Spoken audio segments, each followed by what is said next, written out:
welcome. Well, you are an important part of the family, and you are at home with Jim and Joy. And we want you to be a part of our live show.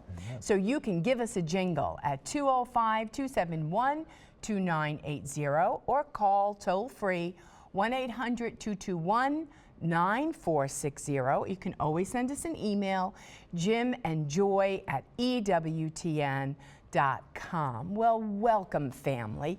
And I know that many of us, as we're approaching Thanksgiving and the holidays it's right around the corner, will be welcoming family members that we haven't seen in a while, some coming from afar, some maybe coming from close by, but we're looking forward to it. And one of the things I want to share is that I want to say thanks to you because Jim and I came through a very monumental event. We remodeled our kitchen. Yes. And we're still madly in love. We are. Like, we just gutted that thing. And never thought that was going to happen. Never thought that was going to happen, because Jim has a motto in life that if it isn't broke, we don't need to replace it. And we don't need, if it's just leave it. It's working well for us. What's your motto? New. New. I like new. So, so anyway, so we had this kitchen that we had with our house when we bought the house about 19 years ago. But all the major appliances just started to go. I didn't break them or anything, they just naturally went. And the stove went, and then the refrigerator, no, the refrigerator didn't go, the refrigerator in the garage went. It just went because you wanted it to go. Yes, Yeah, and so you said, well, let's just buy a new refrigerator for the garage. And I said, no, let's buy a new refrigerator for the kitchen and put the kitchen refrigerator in the garage. And you wanted a gas oven. And I wanted a gas stove. Yeah. So we did it. And the company that we hired, they promised 2 weeks, and they really got in and out of there in 2 weeks. And you managed the whole site. And so Thanksgiving is coming, and people are coming to my house, and I got to get cooking. I got this fabulous kitchen. And I think the thing where I really enjoy the most is my backsplash. I kind of went high end with it. I did a lovely travertine polished. Yeah. It's really, really nice. It is beautiful.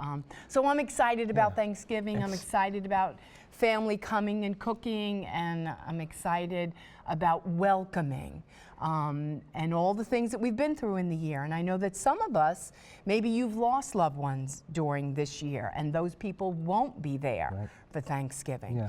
And so that we want to still love and welcome and celebrate all the lives that we can. Our special guest today, Rob Guinan, and his wonderful book, Anne Among Us, among the many beautiful points he makes, and this is as regards the miscarriage of their child, Sharon and Rob's child, Anne.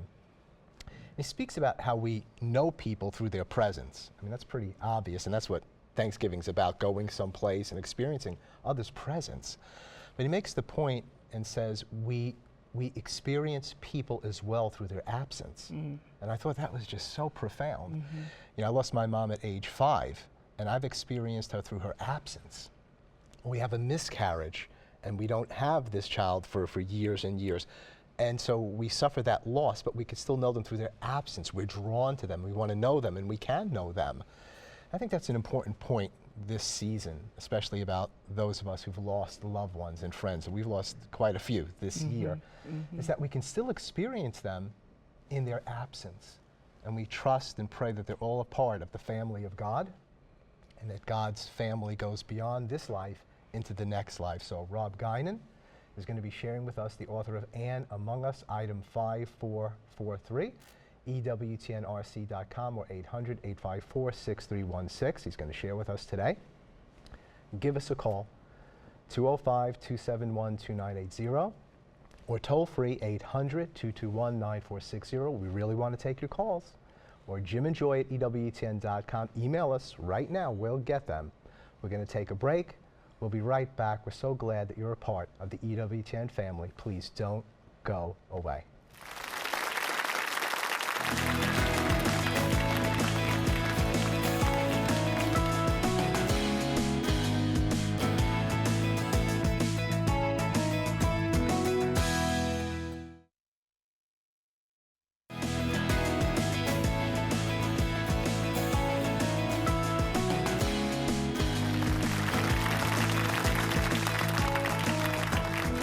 Welcome back. Well, remember, you're an important part of the family and we want to hear from you. So give us a jingle or email us during the show. The earlier you call or email, the better. So give us a jingle at 205-271-2980 or call toll-free 1-800-221-9460. You can always send us an email, jimandjoy@EWTN.com. Well, hun, we have another wonderful guest Indeed. to bring to Thank you you so all much. today. And we're excited. We have this lovely gentleman, Rob Guinan, with his beautiful wife, Sharon, who's sitting in the audience praying for us all. So thank God. But we wrote a book, and I just want to give a quote from the book, and it's called Anne Among Us. And in the book, you quote Father Thomas Kempis, and he says, "The cross awaits you everywhere. No matter where you may go, you cannot escape it. Arrange and order everything to suit your will and judgment, and still you will find that some suffering must always be borne, willingly or unwillingly." And I just thought it was a great quote by Father Kempis, and then you expounded upon it so beautifully.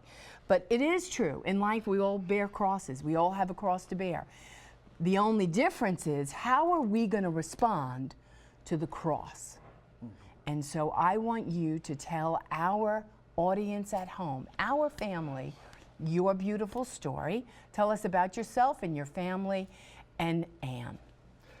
Well, as a father, I'm lucky to be surrounded by people that take the faith as seriously as I do, and this whole situation was quite a wake-up call for me, because I went to church as a professional Christian, and it was the guy next to me that needed to, to hear more. And the situation with Ian was that there was just so much going on. Our chimney was falling apart. Our furnace and transmission went on the same week. And then my mother was in the hospital for leukemia, so I was spending 2 hours a day at the hospital. And so as we left one night from the hospital, Sharon said to me, I think I might be pregnant. And I got mad. I thought, how could you do this? This is not the right time for this. It should be when I think a time is good, And we went to Walgreens to get the test strip, and we literally had to dig in the seats of the car just to be able to pay for it. It just wasn't a great time. And we got home, and it was a plus. And I'm so embarrassed to say this, but I really said, Lord, save us from our stupidity. And wow. There was no room. I just didn't have a room at the inn for now, to be fair, it was a bad time. I mean, everything was kind of going off the deep end. It was stacked against you. Yeah, yeah. And, abortion was never an option. It just wasn't an option. But, there was a little bit of this, take this cup from us, or take this, situation from us. And that's kind of how it started out. But you and Sharon both had 3 children, right? Right? And so then you were pregnant with Anne, with the 4th pregnancy. How old were you all at that time, or how old was Sharon about? We were in our mid-40s, and not supposed to be getting pregnant then, right? Yeah. In terms of your thinking. Yeah, and we didn't contracept. We just sort of ignored the process and thought that everything would just fall the right way, or whatever that meant, Yeah.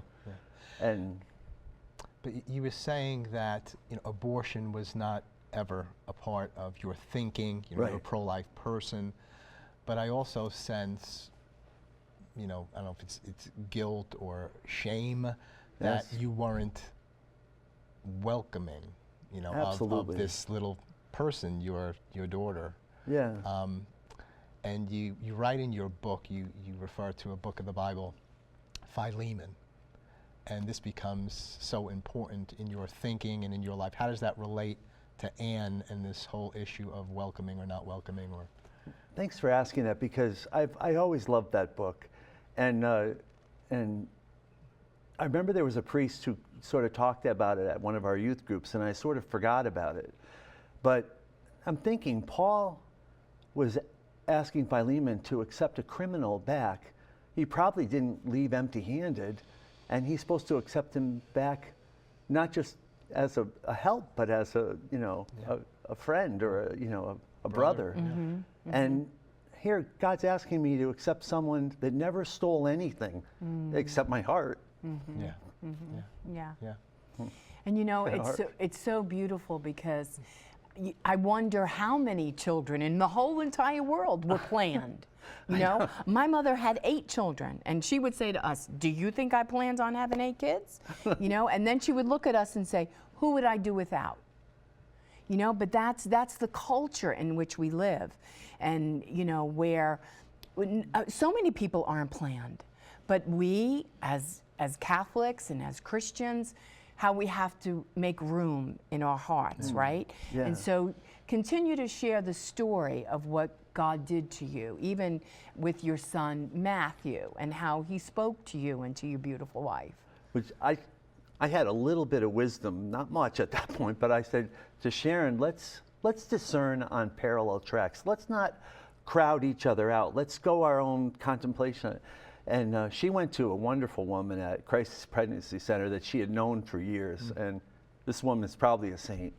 And then I went to an old priest that I knew in Hartford, Father Bob Russo. And we sat down for a while and talked. And he said that he was actually, his parents were actually 45 when he was born.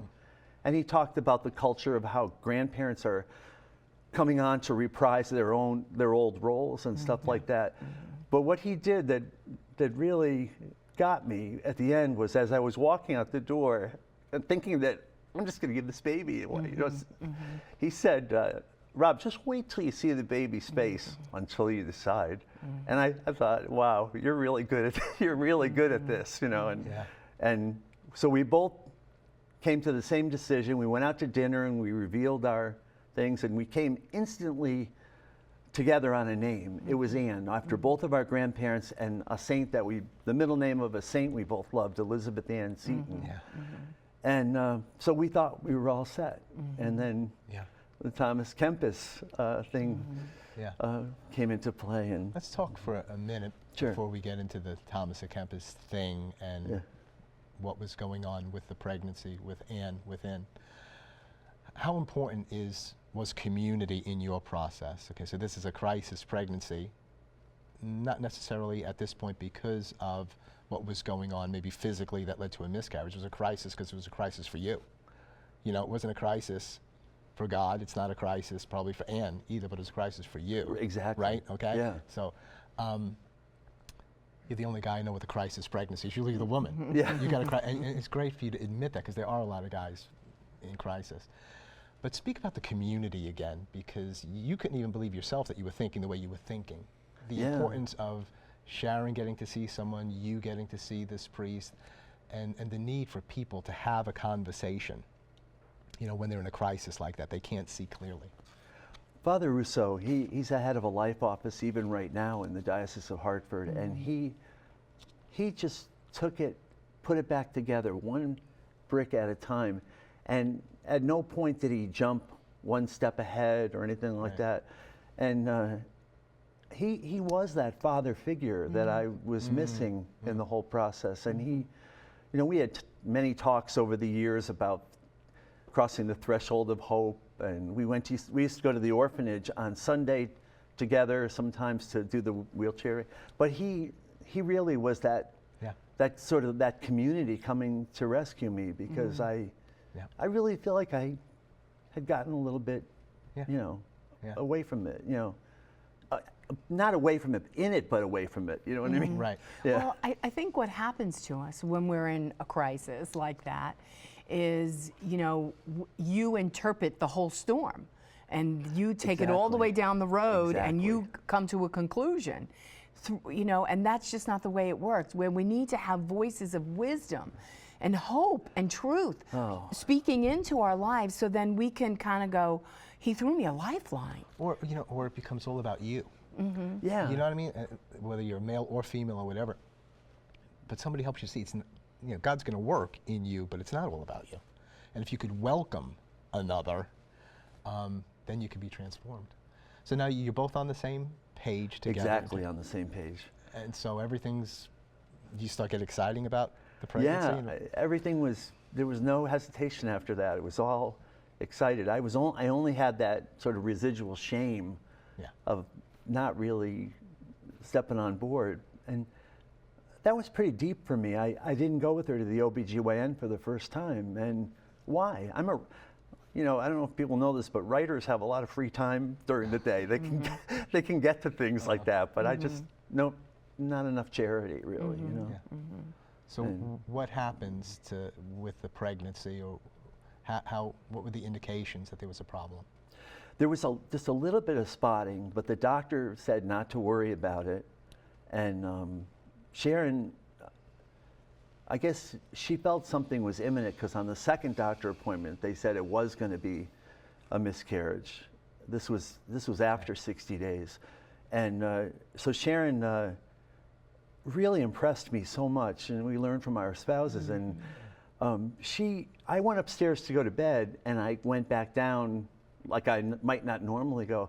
She was taking, even though the miscarriage was imminent, she was throwing Anne a rope line, and she didn't stop taking those prenatal vitamins until it was really, you know, without, you know, remedy or whatever. It's what God says is the bottom line. So Yeah. it's the same. Yeah. Yeah. That nurturing, that love. So you learned from your wife, watching your wife through this. Tell us about Matthew, one of your children there, your son. There's a little bit of an ego when you're writing. You think, oh, this is going to be a great article. I read this to them at the nightly prayer that we had. I read the whole story, and everybody was, you know, impressed.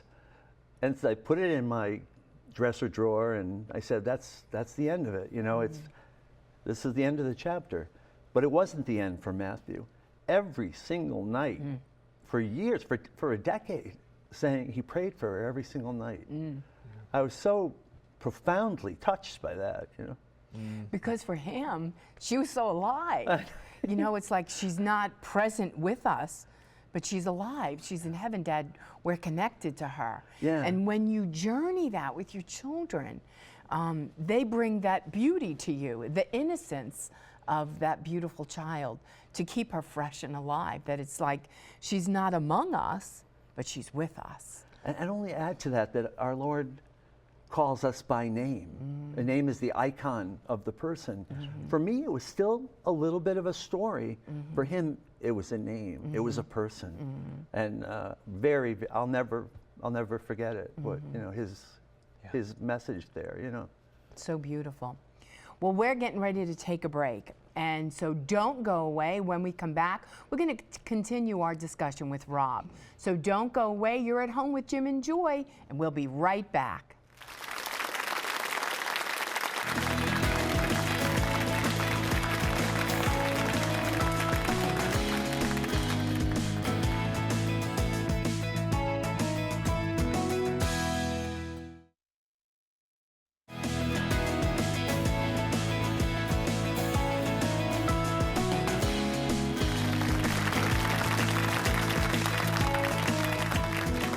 Welcome back. We're speaking with Rob Guinan about Anne Among Us. It's really a father's love letter to his daughter that was miscarried.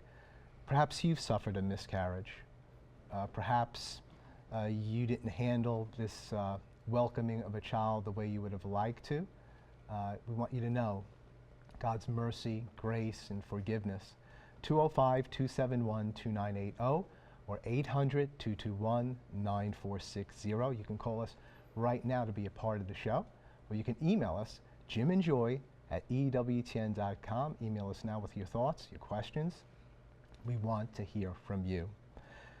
And we have an email here. After having a miscarriage, is it hard to trust God again? As in, is it hard to trust that He won't take away another baby? This is Martin from Texas. Thanks, Martin.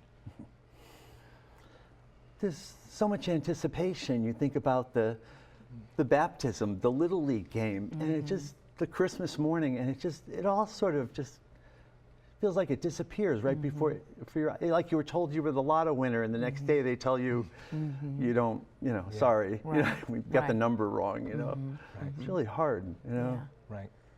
And hope deferred makes the heart sick.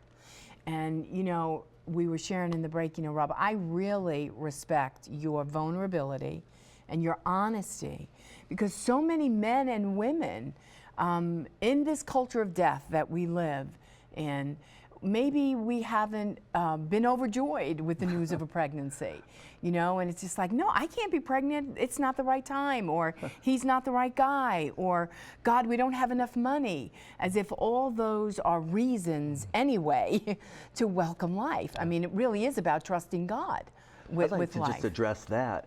One thing that I touched on with Father Russo, let's talk about age and money. Nobody knows, we don't know how long we're going to be around here for. And money, my father always gave more than other people who had more to give. And Father Papa up at Human Life International, when he read it, he told me that kids don't care if they have pasta every night. Right. They just want a brother or a sister, Right. Yeah. And they just want to be with mom and dad. Yeah. I mean, I had 7 brothers and sisters. We weren't rich, but I didn't know we weren't rich. I mean, because we had everything, because what we had the most of was love. And my mother sacrificed her life for us. And I thought everybody's house was like this, and I didn't know that, oh gosh, we're just middle class. I thought we were the richest people in the world, But that's what we were, but they made it the best. And there were 8 of us, and so it's just, it is the gift in how we give, and the attitude that we present, and that constant being formed by the Holy Spirit to love life that way. To that question as well, it can be scary to go on and to open yourself up to life again, and we need to go through a grieving process.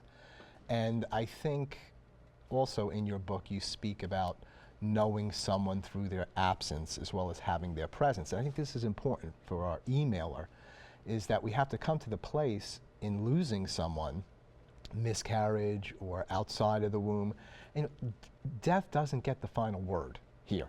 Yeah. Now, if it is, and it's that kind of victory for the enemy and for Satan, there's no afterlife, there's no whatever, and it's like, well, what is this all about? But if we could understand, life is changed. It's not ended, it's changed. Yeah. And that we can still be in relationship with our loved ones, then I think that lessens the fear over time, that we can open ourselves up. Love and life, they're worth the risk of loss, physical loss, and we will still be in relationship. Joe, we have a phone call. Okay, this is James from South Carolina. James, welcome to At Home with Jim and Joy. Your question or your comment for Rob? James? Okay, well, I guess. I thought the book was fantastic, and I just wanted to say it gave me such a good value for life, and it just helps everybody through the mourning process, and I just think everybody should read it if they've ever had to deal with loss. So it helped James through his time of mourning, and I don't know of another book like this. They may be out there. I think of my son-in-law. We just had our 8th miscarriage of our grandchildren, Lucia Grace, and he's such a fine, fine man, and has handled this so beautifully with our daughter Rebecca, with his family, and he's mourning through this time. But to have a book like Anne Among Us, written by a man, and to go through, to reveal your own grief process in this is just such a tremendous blessing. Are you hearing from others like this caller? Yeah. The only hope for me is really in the Mass, because, in Luke chapter 20 it says, all are alive to him. Now, when she was with us, she was at our dinner table. She went to Mass with us. She went shopping with us. She was among us. She really was there. And she no doubt picked up on her brothers and sisters and stuff like that. Sure. And now we have a reality, even among our lost loved ones, that are around that altar. And it's profound. Mr. Keck was talking about the sacrament of the present moment. This is really the deep well that we have, I think, so. Yeah. Well, and it's so healing. And even, every time I've experienced the loss of a loved one, the next time I go to Mass, it's like, it's just a healing balm that comes over you, because, you're connected. Yeah. Heaven comes down, earth goes up, and there's comfort for your love that. soul, right? I mean, Yeah, I isn't love that what that. happens at the Mass? And so there you are in this suspended place, and you're all at one. You're all one, and then you can have your food to do the journey for the rest of your week or the next day until you receive communion again. And that's the strength of it. That's the healing of it. That's the power of it. That's what it's supposed to do to us. That we then would run our race. That Anne would never be dead. That she's fully alive, and that you get to share her story with the whole world. But then you get to intimately be with her at every Eucharistic, blessing, right? He makes such an important point and a mystery, not only regarding the Eucharist, but what you said right before it. Yeah. And I've not ever heard anybody say that or make that declaration about a miscarried child, or even one that was aborted, that we don't get to see them birth, perhaps. She was really with us. Absolutely. I mean, that's what you're saying. Yeah. She was really among us, and I love what you said. When we driving in the car, we went here and there. I mean, she was in her mama, and if we were with Mama and we were with Anne, and she was really with us. That declaration is so important, because I think on the evil side for the devil, it's not enough that she was miscarried.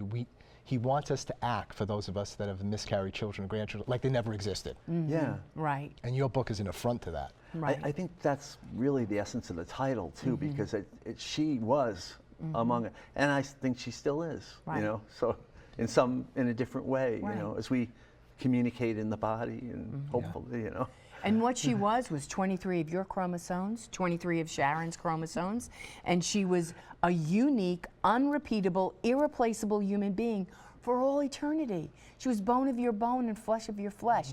And if you don't make her alive, only heaven's making her alive, right? And so we get to say, this was our sister. This was us. She was among us. And when you in the writing, when I read it, I was just like, that is true. The day before my daughter miscarried, I saw my grandchild jumping in her mother's womb. That's beautiful. And sitting there with her two little sisters, and the one sister said, look at her, she's just showing out. Because she was so alive. Yeah. Less than 24 hours. And she is alive, right? And so we're going to go straight to an email. Okay, 2 years ago, my son was born at 34 weeks, and he was diagnosed prenatally with a terminal fetal abnormality at 18 weeks called fetal hydrops. Though he only lived for an hour, my husband and I were so blessed by his presence. God showed his love for us by allowing that hour of time with our dear son, and God continues to show his love for us every day. It is a tough road, but my husband and I are walking it joyfully with Christ. God bless you, and this is from Kathy. Thank you. That's so beautiful. It's worth the whole hour just for an email like that. It's so beautiful, Yeah. to see that faith, and Yeah. really beautiful. And we're hearing more and more stories like Kathy's now, where people are getting a very difficult prenatal diagnosis and are choosing, which is really the only choice as Christian people, Catholic people, but you can understand the fears that somebody might have, like you're thinking at that time. But this is building the culture of life. This is saying we don't evaluate human beings on their place of location in or out of the womb, or how long they live, or if they're whole or broken. They're human beings. They're persons of equal worth, value, and dignity. And people are so heroic in terms of welcoming and seeing this child through, when so many others and so many people are saying you need to abort. This is the humane thing to do, to abort. And we pray God's mercy and grace upon people who believe the lie, and they could become some of the most eloquent spokespersons once we learn the lessons we need to learn. But this is tremendous what she's sharing of seeing. When I hear women are pregnant, especially in our own family, I say, you're a mother now. From this moment of conception, you're a mother. Even in our work at the Crisis Pregnancy Center, and just be a good mom, be a good dad. Every day you have the child. There's no guarantee you're going to have the child tomorrow, or 10 years, 20 years, 30 years, or what. You're a good mom. You're a good dad. Every moment you have this child, and there's some things that are going to take place that are just totally out of your control.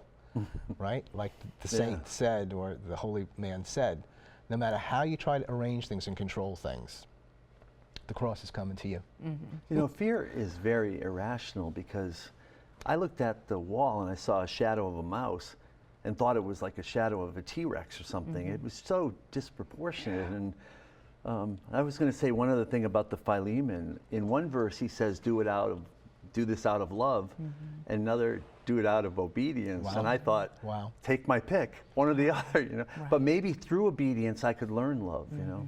Yeah. But that's, you know, that's our journey of faith.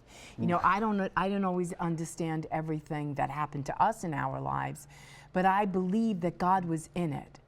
And no matter what it was, so it's really an attitude towards responding. It's like, Lord, I don't get this. What is this? But I'm going to be obedient. And then just in obedience and doing the right thing, God then gives you supernatural grace, and then he lets you even celebrate what you're going through. It's like, this doesn't make sense, Lord. But that's the beauty of the gospel, right? Yeah. But you know, you did have obedience in you, and that's critical. Shaky obedience. Shaky's better than no obedience. Yeah. Going with the feeling, because again and again in our crisis pregnancy center, thank God we have the conversation, because we're speaking with men and with women, and they're thinking very strongly about abortion. And when we ask them what they believe, they say they don't believe in abortion, but they feel like this, or the situation is such, and this is just really terrible. And this really gets to our Catholic faith of the development of the conscience and being moved by the will and not feeling or circumstance, to be led that way. And that's what you experienced. And I think we need to say to people, we've got to go with obedience finally. So some people say, well, I feel hypocritical because I really don't feel like welcoming this person or this situation and so on. Well, do it anyway. It'd be great if it could all be integrated, but when in doubt, go with obedience, go with the teaching of the church, go with every human being is inviolable. We cannot take the lives of others or disregard their lives. We have to put the person at the center of what we do, and that's obedience. Okay, we have another email. Anne was my sister, and I pray for her as one of our family. When people ask me how many siblings I have, I include her in the response. I love how my father honestly presents her humanity in this book and emphasizes her personhood, an individual loved by God and made in his image. And this is from your beautiful son, Matthew. He wrote me right? personally that email, so I said, I want this on. That's very touching. Yeah, I mean, how beautiful is that? That, you know, and you know, Rob, you even show Matthew as a father and as a husband that even though it was scary and you might not have been in the greatest place of faith and trust, I mean, who is in moments of time and life? You did the next right thing, you know? And so you showed him how to love, how to live, how to embrace the cross, how to suffer and how to move and navigate through that. Well, we have Tiffany from Ohio. Tiffany, welcome At Home with Jim and Joy. Your question or your comment for Rob? Yes, my husband and I just got married on the 4th of July, and about 2 to 3 weeks later, we found out we were pregnant, and we went and had an ultrasound done in 7 weeks, and everything looked fine. A week later, I went back for another ultrasound, and there was no baby, no nothing. Yeah. I then had to tell my husband. He was at work, so then I had to tell him, and I have felt really guilty because I also have like 3 herniated discs and a lot of sciatic pain. And at 7-8 weeks pregnant, I was already in so much pain, it was debilitating me. And I remember telling him, my husband, I just couldn't do this anymore. That, you know, I honestly was thinking about abortion, even though I did not believe in this at all, just to get out of my pain. So now I feel guilty because I feel like I'm being punished for having these thoughts. So I'm just trying to get advice on how to get past this. Thank you so much for sharing, and we're so sorry for your loss, a true loss. Any thoughts? I just feel an ache. I don't know what to say. It's, I think in some ways we sort of share the same feelings, you know. It's, So how do you deal with your own concerns or guilt to some degree that you weren't as welcoming as you could have been? Maybe you thought things, you didn't go with your wife to her first checkup and so on. So how do you finally come to resolution and not punish yourself or live in guilt and shame? Because I want to tell our caller, I don't believe God is punishing you at all. And I'll speak more to this, but your thoughts, how is it resolved for you? I married very well. I mean, we're very different. We do share that same cup of coffee, but we really come at things from different ways. And sometimes it's that different perspective that brings all the healing. But I'm convinced that I didn't find my partner. God found my partner for me. You know? So. And I'd say, you get something? No, go ahead. No, it's so good to share the things you've said that you feel are wrong. And maybe they were wrong to say or to think or whatever. So we get those out before God, share them with somebody who can give you spiritual guidance. Just be honest and upfront, give it to God, lay it at God's feet. Do not punish yourself. I don't believe God is punishing you. And get on with your relationship with your child who's been miscarried. This child needs you, needs that relationship with you. We entrust this child into the hands of the merciful Lord. But you can relate to your child now. If you'd like to apologize to your child, you may. and do it. And just get that out. But get this, work through the guilt and the shame and get it all out. Give it to Christ. And get on with a loving relationship that you need to have with your husband, with this child, with yourself. And that's easy for me to say, I know. So it's a whole process of going through that. But you want to clear up the lies on top of the pain, the real legitimate pain that you're going through. And you have relationships to get on with rightly. I think there's nothing better than offering a Mass. It's such a beautiful gift. It goes beyond the boundaries of time. It's just such a beautiful, I would recommend that. Thank you. And I think for Tiffany too, I mean, she's working through her own grief. I mean, so in grief, there's, you're just walking through all that, and you can get angry and mad, and you go that whole gamut of feelings, and condemning yourself. Did I do the right thing? Did I say the right thing? Did I respond properly? It takes one thing chemically to go wrong. I know. One thing chemically to go wrong for you to have a spontaneous miscarriage. And we all think like, just because we have a positive PT, like, I'm going to have a baby in 9 months. Well, it doesn't work that way. And when you do have a baby in 9 months, it really is a miracle. And if the baby is all healthy and everything's fine, it really is miraculous. But also, what you're saying is just so critical. The Eucharist, the presence, being united positively. In that relationship, the guilt, the shame, whatever might be there, is resolved in God and not by us. Right. So we want to continue our relationship with our loved ones, and sometimes we continue it out of guilt and shame and self-punishment. You don't want a relationship like that. That maybe for a short period of time you're working through whatever. But through the Holy Eucharist, through the victory of Christ, through His mercy, grace, through His precious blood, we can really be united with our loved ones in a proper and in a healthy way. Powerful. Now, you refer, I think, in your book to, I don't think I've ever heard this before, but it makes sense to me. It's kind of like a date time with you and Anne at the Eucharist. Did you say that, or did I get it right? Yeah, I think it's I almost regretted putting it quite like that, No, but for me, it really is time together. It really so is. blessed me. Yes. Yeah. I thought it was a little too colloquial, but it really felt that way. Well, we talk about my dating my daughters. So I would take them on a date night, in the wholesome sound. I would take them out individually.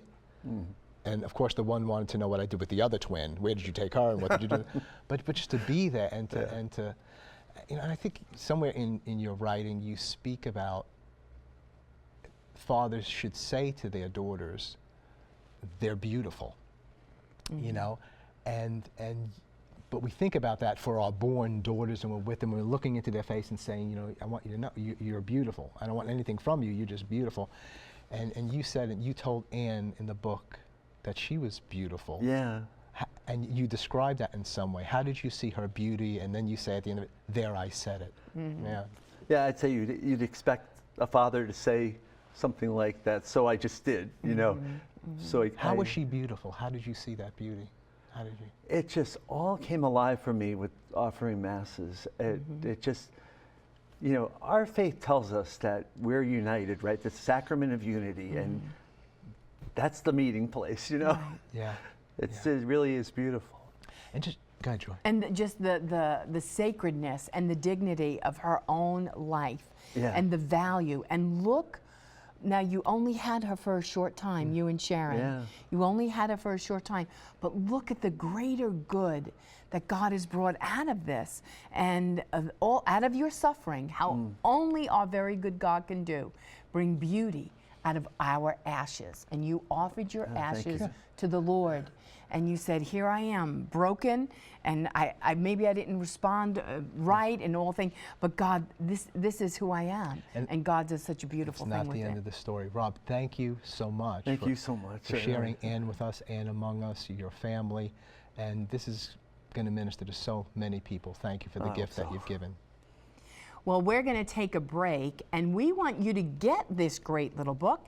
It's called Ann Among Us. It's item number 5443. Maybe you had a family member that's had a miscarriage, and they're really stuck in their sorrow, in their grief. You could go to EWTNRC.com or call 1-800-854-6316.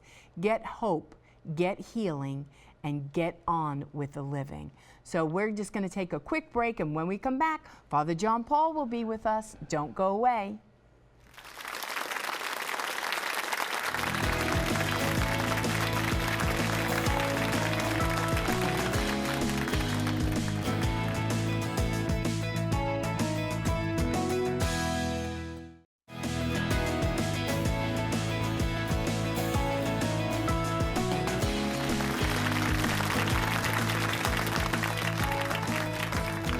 Welcome back. Well, you are an important part of the family, and we would love you to join us live at home. So you can come and be in our audience.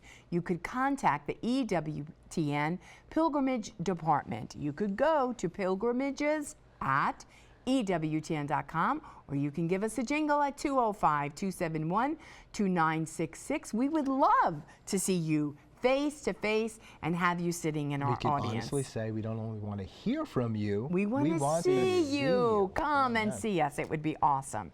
Well, right now we're going to go straight to Rome to hear from lovely, beautiful Joan.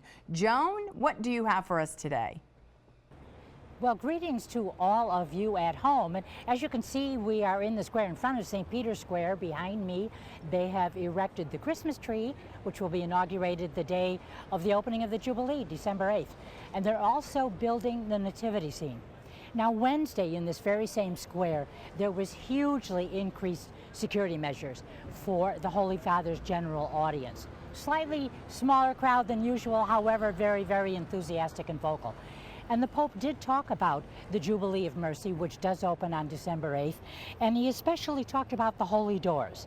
He said, today we consider the great open door of God's mercy, symbolized by the holy doors that will open in churches throughout the world at the start of this holy year. And then the Pope explained that the Synod of Bishops on the Family asked families to go through a door of mercy, but also to open their hearts of mercy so that they could open their hearts' doors to others. How important it is, said Pope Francis, for us to be good doorkeepers, capable of opening our doors, making our homes places of encounter and welcome, especially for our brothers and sisters in need.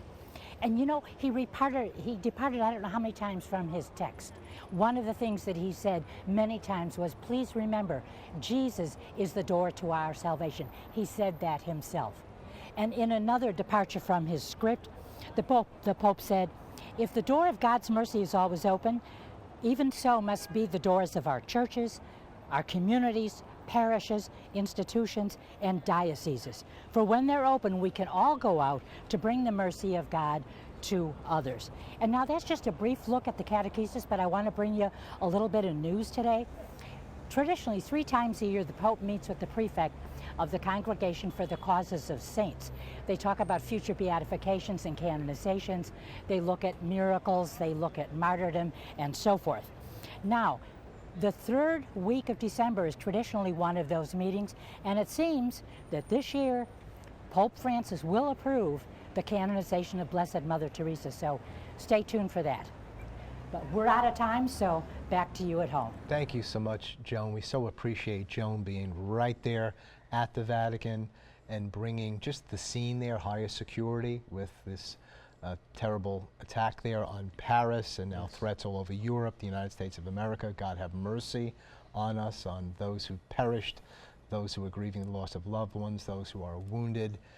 And in the midst of all that, the gospel of life is among us, the door of mercy. Yeah, I think it's important to keep in mind with everything that's going on today that God's mercy abounds. And where sin abounds, grace abounds all the more. St. Paul is very clear on that, that no matter what, we may see sin and suffering in the world, the effects of sin, but grace abounds all the more. Amen. Thank God. Thanks be to God to that. You know, we've had so many callers to this show. And Thank you. We all just those want to callers. recognize all the callers that have called in and pouring out your hearts. We wish we could certainly have everybody. We can't call everybody back. We wish we could. We wish we could have them on the show. They could always email some of their thoughts that they wanted to share. Exactly, and we could do that. And just, you know, I had one thought about what Tiffany was saying about just some of her pain that she was going through. And I just couldn't help but think, but one of the Gospels this week was Jesus calling out to Peter, you know, come. Right. You know, he said to Peter, come, you know, come after me, grab my hand. You know, Peter was in the midst of a boat, in the midst of a storm. And, you know, like any of us, we would be a little bit afraid to see Jesus walking on water and reaching out the hand. And, you know, Jesus was asking him to take a leap of faith, to step out. But look what happens when Peter starts to let go of Jesus. He starts to sink. Right. And every single one of us, you know, like Rob said, we're called by name. You know, Jesus calls each one of us by name. So that I couldn't help but think when Tiffany was talking, that gospel passage, Jesus is saying, come, you know, come to me. You know, I'm calling you by name. You know, your child is in my hands. Your child is in my mercy in heaven with me. And you're going to recognize your child when you get to heaven one day. You're going to recognize your child. We had a beautiful caller also as well, Anita, who had 3 miscarriages. And she said that she wouldn't be able to carry to full term. And she had a miracle happen. She asked St. Padre Pio's special intercession and her Blessed Mother, and she has 2 beautiful children. Oh my gosh. You know, she was told that she would not be able to carry children after 3 miscarriages, but she has 2 beautiful children. So we want to give women hope, you know, but at the same time we want to extend mercy out, Yes. you know, to those who are suffering in any way, or maybe don't realize that the pain that they have inside. Maybe they've never grieved the loss of their child. Right. And Acknowledge that. And God's mercy towards those of us who haven't welcomed as we should the children that God's giving to us, right? Because we hear this from Rob, we hear this from our callers, and I said this, I thought this, and it goes on and on. God's mercy's for you. You know, like if there is anything, any possibility, then okay, let's say it. Let's give it to God.